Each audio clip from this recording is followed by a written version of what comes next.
Philémon et Timothée à l'église des Thessaloniciens qui est en Dieu notre Père.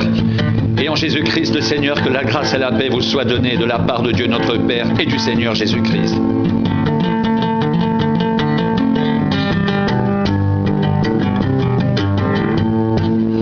Nous devons à votre sujet, frères, rendre continuellement grâce à Dieu, comme cela est juste. Parce que votre foi fait de grands progrès et que la charité de chacun de vous tous à l'égard des autres augmente de plus en plus.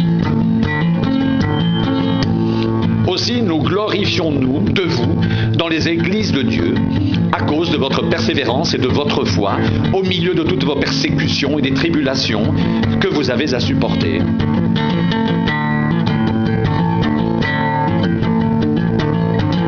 C'est une preuve du juste jugement de Dieu, pour que vous soyez jugés dignes du royaume de Dieu pour lequel vous souffrez, car il est de la justice de Dieu de rendre l'affliction à ceux qui vous affligent, et de vous donner, à vous qui êtes affligés, du repos avec nous, lorsque le Seigneur Jésus apparaîtra du ciel avec les anges de sa puissance au milieu d'une flamme de feu, pour punir ceux qui ne connaissent pas Dieu et ceux qui n'obéissent pas à l'évangile de notre Seigneur Jésus.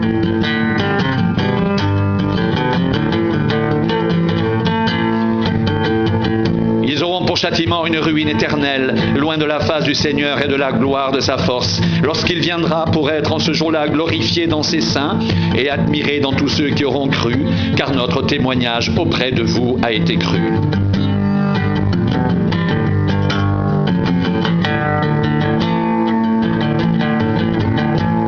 C'est pourquoi aussi nous prions continuellement pour vous, afin que notre Dieu vous juge digne de la vocation et qu'il accomplisse par sa puissance tous les desseins bienveillants de sa bonté et l'œuvre de votre foi, pour que le nom de notre Seigneur Jésus soit glorifié en vous et que vous soyez glorifiés en lui selon la grâce de notre Dieu et du Seigneur Jésus-Christ.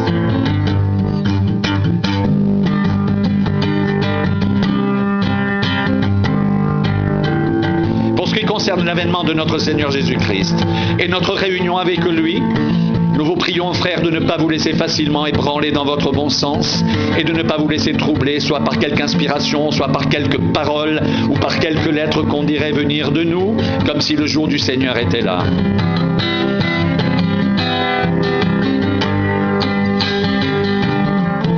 Que personne ne vous séduise d'aucune manière. Car il faut que l'apostasie soit arrivée auparavant, et qu'on ait vu paraître l'homme du péché, le fils de la perdition, l'adversaire qui s'élève au-dessus de tout ce qu'on appelle Dieu ou de ce qu'on adore, jusqu'à s'asseoir dans le temple de Dieu, se proclamant lui-même Dieu.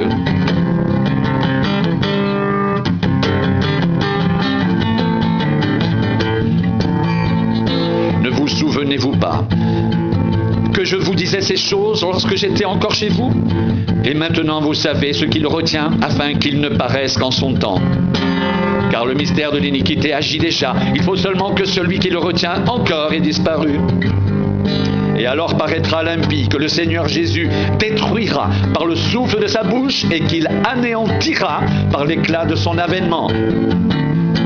L'apparition de cet impie se fera par la puissance de Satan, avec toutes sortes de miracles, de signes et de prodiges mensongers, et avec toutes les séductions de l'iniquité pour ceux qui périssent, parce qu'ils n'ont pas reçu l'amour de la vérité pour être sauvés.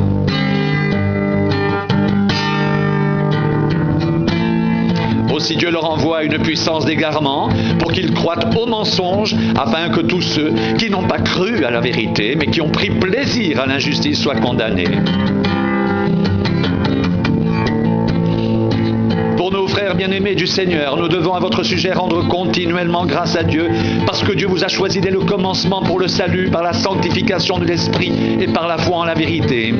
C'est à quoi il vous a appelé par notre évangile, pour que vous possédiez la gloire de notre Seigneur Jésus-Christ. Ainsi donc, frères, demeurez fermes et retenez les instructions que vous avez reçues, soit par notre parole, soit par notre lettre. Que notre Seigneur Jésus-Christ lui-même et Dieu notre Père, qui nous a aimés et qui nous a donné par sa grâce une consolation éternelle et une bonne espérance, console vos cœurs et vous affermisse en toute bonne œuvre et en toute bonne parole.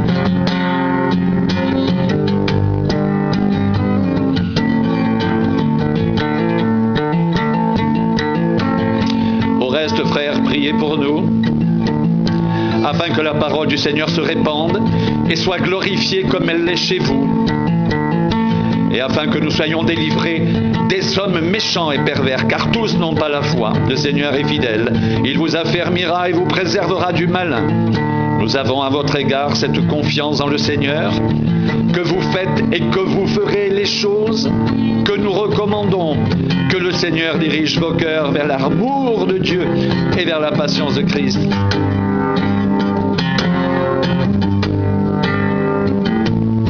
Que le Seigneur dirige vos cœurs vers l'amour de Dieu et vers la patience de Christ. Au reste, frères, priez pour nous, afin que la parole du Seigneur se répande et soit glorifiée comme elle l'est chez vous, et afin que nous soyons délivrés des hommes méchants et pervers, car tous n'ont pas la foi. Le Seigneur est fidèle, et il vous affermira et vous préservera du malin. Nous avons à votre égard cette confiance dans le Seigneur, que vous faites et que vous ferez les choses que nous recommandons. Que le Seigneur dirige vos cœurs vers l'amour de Dieu et vers la patience de Christ.